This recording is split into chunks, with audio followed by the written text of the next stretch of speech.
Hein. Alors, on parle ce matin de la Cour suprême israélienne qui refait parler d'elle après une décision. Il s'agit des jeunes juifs orthodoxes et de leur service militaire. Oui, alors ce qui se passe, c'est que la Cour suprême a en quelque sorte manifesté son impatience en obligeant l'État à cesser de verser les subventions que l'État verse aux écoles ultra-orthodoxes, à celles des écoles ultra-orthodoxes dont l'enrôlement à l'armée ou au service national des étudiants a été reporté une fois de plus par le ministre de la Défense, Moshe Ya'alon. En fait, pour replacer les choses dans leur contexte, la loi sur l'enrôlement des jeunes ultra-orthodoxes dans les rangs de l'armée israélienne, n'a pas encore été adoptée. Elle est en cours d'élaboration par une commission à la Knesset, la commission Shaked, et on est dans une zone de non-droit en quelque sorte, puisque aucune loi à l'heure actuelle n'officialise, ne légalise le fait que les jeunes ultra-orthodoxes soient exemptés du service militaire. Il y avait une loi précédemment qui s'appelait la loi Tal. Cette même loi a été cassée justement par la Cour suprême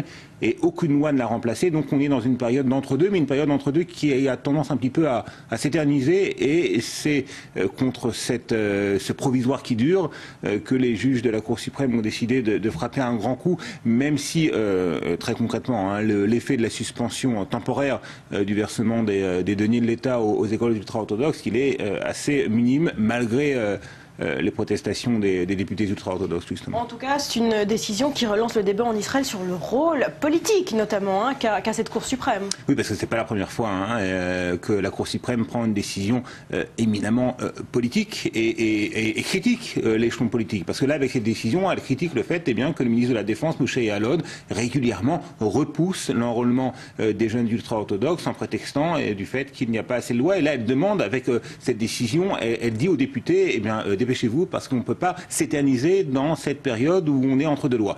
Et c'est pas la première fois que la Cour suprême prend des décisions qui peuvent être considérées comme politiques ou sociales. Un des exemples les plus récents, il concerne les étrangers clandestins. Vous savez, c'est un grand sujet de débat en Israël. Il était question d'une loi qui pouvait mettre ces personnes dans un centre de détention sans jugement pendant 3 ans. Cette loi a été cassée par la Cour suprême, et donc la Knesset a dû revoir sa copie avec une loi beaucoup plus clémente vis-à-vis de ces mêmes étrangers. On peut citer également le cas du tracé de la clôture de sécurité entre Israël et les territoires de Cisjordanie suite au recours déposé par plusieurs villageois palestiniens à plusieurs reprises. L'armée a dû revoir le tracé de cette clôture de sécurité et de le déplacer vers l'ouest.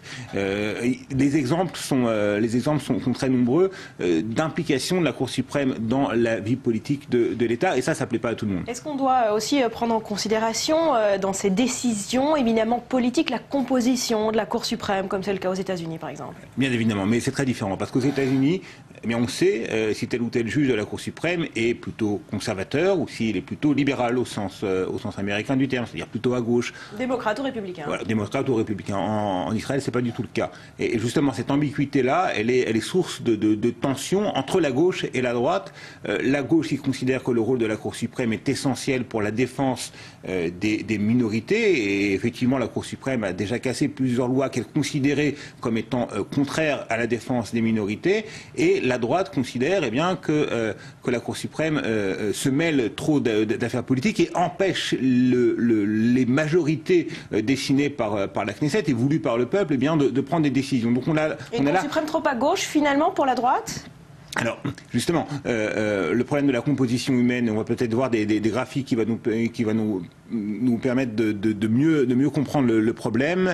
Voilà, un premier graphique, voilà, la composition de la Cour suprême israélienne à la droite de l'écran. 15 juges en tout, 11 hommes, 4 femmes, 12 laïcs, 3 religieux. Alors, est-ce que ça correspond forcément à la division droite-gauche ou démocrate républicain aux États-Unis? Non, bien évidemment non.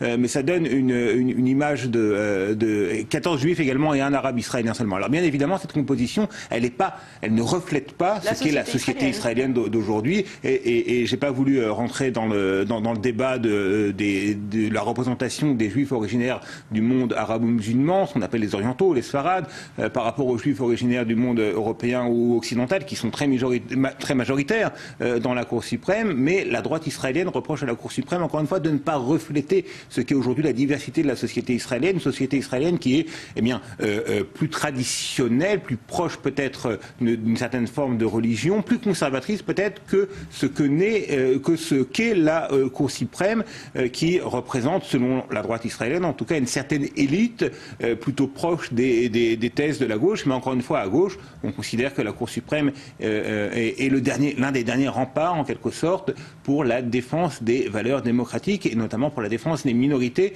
en Israël. Des droits de l'homme, des droits civiques. Il faut peut-être rappeler pour finir la personne à la tête de cette Cour suprême, c'est le juge Grunis. Est-ce que les choses ont changé depuis qu'il est à son poste? Alors les choses ont effectivement un petit peu changé parce que le juge Asher Grunis est considéré comme se méfiant de ce que l'on appelle l'activisme juridique. L'activisme juridique, c'est une notion qui avait été instaurée par le président légendaire de la Cour suprême, l'ancien président Aaron Barak.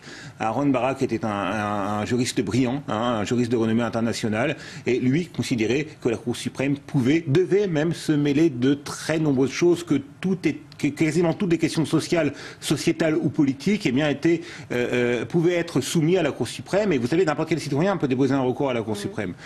Donc là, on a une attitude de la Cour suprême qui est peut-être un peu plus en retrait par rapport à ces questions, mais moins en retrait que ce qu'auraient voulu certains politiciens, notamment dans les rangs du Likoud.